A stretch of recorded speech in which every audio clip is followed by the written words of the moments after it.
జగన్మోహన్ రెడ్డి అధికారం నిలబెట్టుకోవడానికి చెబుతున్న అబద్ధాలకు అంతం లేదు.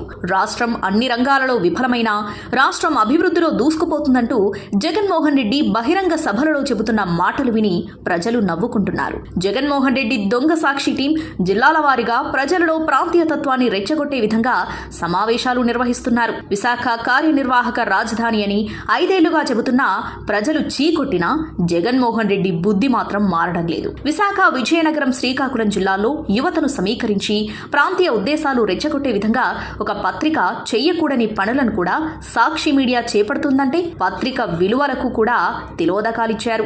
జగన్మోహన్ రెడ్డి 5 ఏళ్ల పాలనలో 2 లక్షల సాఫ్ట్వేర్ ఉద్యోగాలు యువతకు కల్పించామంటూ తప్పుడు ప్రచారం చేస్తూ ప్రజలను మభ్యపెడుతున్నారు. రాష్ట్రంలో ఒక్క సాఫ్ట్వేర్ కంపెనీ కూడా లేకుండా 2 లక్షల మందికి సాఫ్ట్వేర్ ఉద్యోగాలు ఎలా ఇచ్చారో జగన్మోహన్ రెడ్డి చెప్పాలి. పారిశ్రామిక రంగంలో కూడా ఉద్యోగ ఉపాధి అవకాశాలు కల్పించామని ప్రగల్భాలు పలుకుతున్న జగన్మోహన్ రెడ్డి 5 ఏళ్ల పాలనలో ఎన్ని పరిశ్రమలు స్థాపించారో చెప్పాలి. తెలుగుదేశం ప్రభుత్వంలో వేగంగా విస్తరిస్తున్న టూరిజం రంగాన్ని కూడా జగన్మోహన్ రెడ్డి పాలనలో పాతరేశారు. 2 తెలుగు రాష్ట్రాల నుండి వేలాది మంది ప్రతిరోజు వచ్చే పాపికొండల టూరిజానికి కరోనాతో 2 ఏళ్లు, ప్రభుత్వ పెద్దల ఆదేశాలతో వరదలలో బోటు పంపి మునిగిపోవడంతో 2 ఏళ్లు తాళాలు వేశారు. దీనితో పాపికొండలు టూరిజం దీనావస్థకు చేరింది. ప్రపంచ దేశాలు దేవదేవుడిగా కొలిసే తిరుమల ఆలయ పవిత్రతను కూడా జగన్మోహన్ రెడ్డి మంటగలుపుతున్నారు. క్రైస్తవులను టీటీడీ చైర్మన్ గా నియమించి అసంబద్ధ నిర్ణయాలతో ఆలయ ప్రతిష్ట మంటగలుపుతున్నారు. స్వామివారిని ఎప్పుడు పడితే అప్పుడు ప్రజలు దర్శించుకునే వీలు లేకుండా అసంబద్ధ నిర్ణయాలతో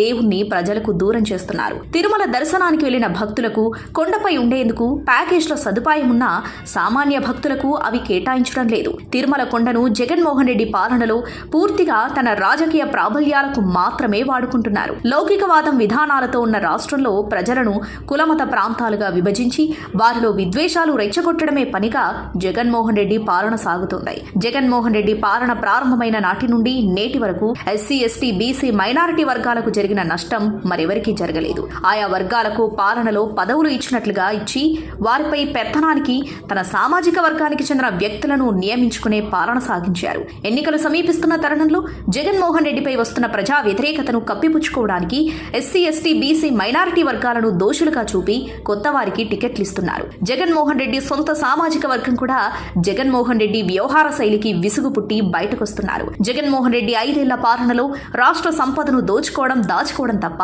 రాష్ట్ర ప్రజల అభివృద్ధికి గాని రాష్ట్ర ప్రగతికి గాని చేసింది శూన్యం. జగన్మోహన్ రెడ్డి 5 ఏళ్ల పాలనలో అదనంగా 1 ఎకరాకు సాగునీరు అందించిన దాఖలాలు లేవు. వ్యవసాయ ఉత్పత్తులు పెరిగే విధంగా తీసుకున్న చర్యలు లేవు. రైతు భరోసా కేంద్రాలంటూ రైతు ఉత్పత్తులపై కమిషన్ కేంద్రాలుగా వాటిని మార్చి రైతులను దోచుకోవడం తప్ప సాధించింది శూన్యం. గ్రామాలలో గ్రామ సచివాలయ వ్యవస్థ ఏర్పాటు చేశారని చెబుతూ రాజ్యాంగబద్ధంగా ఏర్పడిన పంచాయతీరాజ్ వ్యవస్థలు నిర్వీర్యం చేశారు. ఉదయం 8 గంటల నుండి రాత్రి 10 గంటల వరకు సేవలందించే మీ సేవా కేంద్రాలను నిర్వీర్యం చేసి ఆ సేవలను గ్రామ వార్డు సచివాలయాలకు మళ్లించారు. గ్రామ సచివాలయ వ్యవస్థతో ప్రజలకు సంబంధించిన ఈ సేవకైనా లంచం లేకుండా పని జరగని పరిస్థితి రాష్ట్రంలో జగన్మోహన్ రెడ్డి తీసుకొచ్చారు. జగన్మోహన్ రెడ్డి 5 ఏళ్ల పాలనలో రాష్ట్రం విధ్వంసం తప్ప సాధించింది శూన్యం. జగన్మోహన్ రెడ్డికి మరొక అవకాశం ఇస్తే రాష్ట్రం మరింత దిగజారిపోవడం తప్ప అభివృద్ధి కూడా కనపడదని ప్రజలు భావిస్తున్నారు.